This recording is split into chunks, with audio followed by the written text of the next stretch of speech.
ಪ್ರಕಾಶ್ ಅವರೀಗ ಚೈನಾ ಮೇಲೆ ಈ ಥರದೊಂದು ದಾಳಿ ಆಗೋದು, ತೆರಿಗೆ ದಾಳಿ ಆಗೋದು, ಚೈನಾ ತತ್ತರಿಸುವುದು ಇದಾದಾಗ ಅದರ ಇಮಿಡಿಯೇಟ್ ಲಾಭ ಇಂಡಿಯಾಗೆ ಅಂತ ಮಾತಾಡ್ತಾರೆ. ಆದರೆ ಇಂಡಿಯಾಗೆ ಅಂತ ಮಾತನಾಡುವುದು ಬೇರೆ. ಚೈನಾ ವಿಚಾರದಲ್ಲಿರ್ತಕ್ಕಂಥ ನಂಬಿಕೆ ಏನು ಅಂತ ಹೇಳಿದ್ರೆ, ವಿಶ್ವದಲ್ಲಿ ಚೈನಾ ಈಗೇನು ಉತ್ಪಾದನೆ ಮಾಡ್ತಾ ಇದ್ದಾರೋ ಅವರು ಉತ್ಪಾದನೆ ಮಾಡುವಂಥ ವೆಚ್ಚಕ್ಕೆ ಅದಕ್ಕಿಂತ ಕಡಿಮೆಗೆ ಯಾರು ಉತ್ಪಾದನೆ ಮಾಡೋಕ್ಕಾಗಲ್ಲ. ಅವ್ರೇನು ರಫ್ತು ಮಾಡ್ತಾ ಇದ್ದಾರೆ ಅದನ್ನ ಅಂತ ಒಂದು ಮಾತಿದೆ. ಈ ಸ್ಥಿತಿಗೆ ನಾವು ರೆಡಿ ಇದ್ದೀವ? ಹೇಳ್ಕೊಳ್ಳೋದು ಈಸಿ, ಇಂಡಿಯಾಗೆ ಅಡ್ವಾಂಟೇಜ್ ಬಿಡಪ್ಪ ಅಂತೇಳಿ. ನಾವು ಈ ಸಿದ್ಧತೆ ನಮ್ದು ಇಷ್ಟು ಮಟ್ಟಿಗಿದೆ, ನಾವು ರೆಡಿ ಇದ್ದೀವ ಇದಕ್ಕೆ ಅಂತ? ಖಂಡಿತ ನಾವು ರೆಡಿ ಇಲ್ಲ ಅಂತಲೇ ನಾನು ಹೇಳ್ತೀನಿ. ಯಾಕಂದರೆ ಅವ್ರ ಕಾಸ್ಟ್ ಆಫ್ ಮ್ಯಾನುಫ್ಯಾಕ್ಚರಿಂಗು ನಮಗಾಗೋದಿಲ್ಲ ಒಂದು. ಎರಡನೇದು, ಅಲ್ಲಿ ಸಿಗೋ ಥರ ನಮಗೆ ರಾ ಮೆಟೀರಿಯಲ್ಲು ಇಲ್ಲಿಲ್ಲ. ಓಕೆ. ಸೊ ಈ ಥರ ಇರೋದ್ರಿಂದ ಇದು ಥಿಯರಿಟಿಕಲ್ಲಾಗಿ ಇವರೆಲ್ಲ ಹೇಳ್ತಾ ಇದ್ದಾರೆ ಇಂಡಿಯಾಗೆ ಬೆಟ್ರು ಅಂತ ಹೇಳ್ಬಿಟ್ಟು, ಆದರೆ ಪ್ರಾಕ್ಟಿಕಲ್ಲಾಗಿ ಇಂಡಿಯಾಗೆ ಏಟ್ ಬೀಳುತ್ತೆ ಅನ್ನೋದೇ ನನ್ನ ಅಭಿಪ್ರಾಯ. ಫೈನ್. ಇನ್ನೊಂದು ಕಡೆ ನಾನು ನಾಗರಾಜ್ ಅವರೇ, ಈಗ ನಾವು ಫಾರ್ಮಾಸ್ಯೂಟಿಕಲ್ ಅಥವಾ ನೀವೇನು ಡ್ರಗ್ ಇಂಡಸ್ಟ್ರಿ ಏನಾದರೂ ಕರೀರಿ, ಫಾರ್ಮಾ ಏನಾದರೂ ಕರ್ಕೊಳ್ಳಿ, ಅದಕ್ಕೆ ಈ ಒಂದು ವಿಚಾರದಲ್ಲಿ ನಾವು ಗಮನಿಸ್ಕೊಂಡಾಗ ಇಂಡಿಯಾನ ದೊಡ್ಡ ಹಬ್ ಅಂತಾರೆ, ದೊಡ್ಡ ಲೀಡರ್ ಅಂತಾರೆ, ಇದರಲ್ಲಿ ಗ್ಲೋಬಲಿ ಫಾರ್ಮಾದ ಪವರ್ ಹೌಸ್ ಅಂತೆಲ್ಲ ಕರೀತಾರೆ. ಬಟ್ ಇಂಡಿಯಾದು ಈ ವಿಚಾರ ತಮಾಷೆ ಏನು ಅಂತ ಹೇಳಿದ್ರೆ, 70% ಈ ವಿಚಾರಕ್ಕೆ ಬೇಕಾದಂಥ ಕಚ್ಚಾ ವಸ್ತುಗಳನ್ನು ಚೀನಾದಿಂದನೇ ತರಿಸ್ಕೋತಾ ಇರೋದು ಇಂಡಿಯಾ. 70% ವಸ್ತುಗಳನ್ನು. ಸೊ ಹೀಗಿದ್ದಾಗ ನಾವು ಮತ್ತೆ ಚೀನಾ ಮೇಲೆ ಅವಲಂಬಿತವಾಗಬೇಕಾ?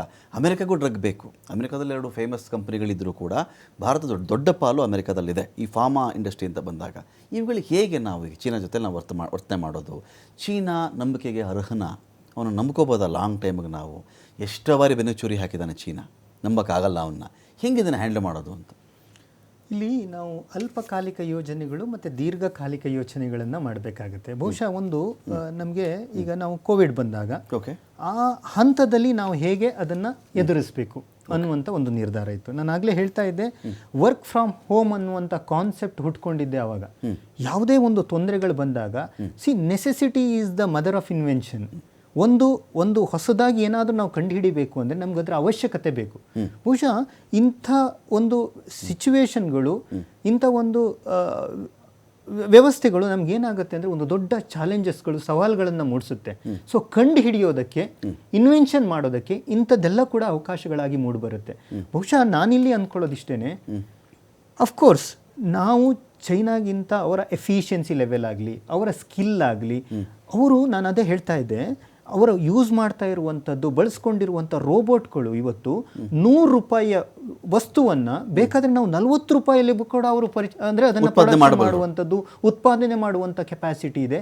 ಅವರು ಎಷ್ಟರ ಮಟ್ಟಿಗೆ ಬಿಸ್ನೆಸ್ ಮೈಂಡೆಡ್ ಅಂದರೆ, ಬಹುಶಃ ಅದನ್ನು ಕೆಲಸ ಕೊಡೋದಕ್ಕೋಸ್ಕರ ಸಂಪೂರ್ಣವಾಗಿ ಪ್ರೊಡಕ್ಷನ್ಸ್ ಮಾಡಿ ಇಡೀ ಗವರ್ಮೆಂಟೇ ಅದನ್ನು ಮಾರ್ಕೆಟಿಂಗ್ ಮಾಡುವಂಥ ವ್ಯವಸ್ಥೆಯನ್ನು ಕೂಡ ಅವರು ಹೊಂದಿದ್ದಾರೆ. ನಮ್ಮ ಭಾರತದಲ್ಲಿ ಏನಾಗ್ತಾ ಇದೆ ಅಂದರೆ, ನಮಗೆ ಅನಗತ್ಯ ವಿಚಾರಗಳು ಬಹಳಷ್ಟು ಸಾಕಷ್ಟು ಇದೆ. ಸೊ ಅದೆಲ್ಲವನ್ನು ಬದಿಗಿಟ್ಟು ಬಹುಶಃ ನಾವು ಈ ಒಂದು ಹಂತದಲ್ಲಿ ಸರಿಯಾದ ರೀತಿಯಲ್ಲಿ ಇಡೀ ದೇಶವೇ ಬಹುಶಃ ಒಂದು ಉತ್ಪಾದನೆಗೆ ಯೋಚನೆ ಮಾಡಿದರೆ ಬಹುಶಃ ನಾವು ಮುಂದಿನ ಹೆಜ್ಜೆಗೆ ಹೋಗಲಿಕ್ಕೆ ಬಹಳ ಈಸಿ ಆಗುತ್ತೆ ಅನ್ನುವಂಥದ್ದು ನನ್ನ ಅಭಿಪ್ರಾಯ. ಫೈನ್. ಹಾಗಾದರೆ ಭಾರತದಲ್ಲಿ ಹಣದುಬ್ಬರ ಉಂಟಾಗುತ್ತಾ? ಇವತ್ತು ಹಾಗೆ ಗೋಲ್ಡ್ ಬೆಲೆ ಚೆಕ್ ಮಾಡ್ತಾ ಇದ್ದೆ, ನಾನು ಸುಮ್ಮನೆ ಚೆಕ್ ಮಾಡ್ತಾ ಇದ್ದೆ. 96,500 ರೂಪಾಯಿ. 24 ಕ್ಯಾರೆಟ್ ಚಿನ್ನ 96,500 ರೂಪಾಯಿ ಆಗಿದೆ ಗೋಲ್ಡ್. ಸೊ ಗೋಲ್ಡ್ ಕಥೆ ಏನಾಗುತ್ತೆ, ಉದ್ಯೋಗದ ಕಥೆ ಏನಾಗುತ್ತೆ, ಇನ್ಫ್ಲೇಷನ್, ಹಣದುಬ್ಬರ, ಹಣ ತನ್ನ ಮರ್ಯಾದೆಯನ್ನು ಕಳ್ಕೊಳ್ತಾ ಹೋಗುತ್ತಾ? ಆಯಿತು, 2 ದಿವಸಗಳಿಂದ ಇದೇನೋ 90 ದಿನಗಳ ಒಂದು ಸುಂಕ ರಜೆ ಈ ವಿಚಾರ ಕೇಳಿದ ಮೇಲೆ ಸ್ವಲ್ಪ ಮಟ್ಟಿಗೆ ಷೇರುಪೇಟೆ ಜಿಗಿತಾ ಇದೆ. ಅದರಾಗಿರ್ತಕ್ಕಂಥ ಲಾಸ್ ರಿಕವರ್ ಆಗುತ್ತಾ ಈಗ?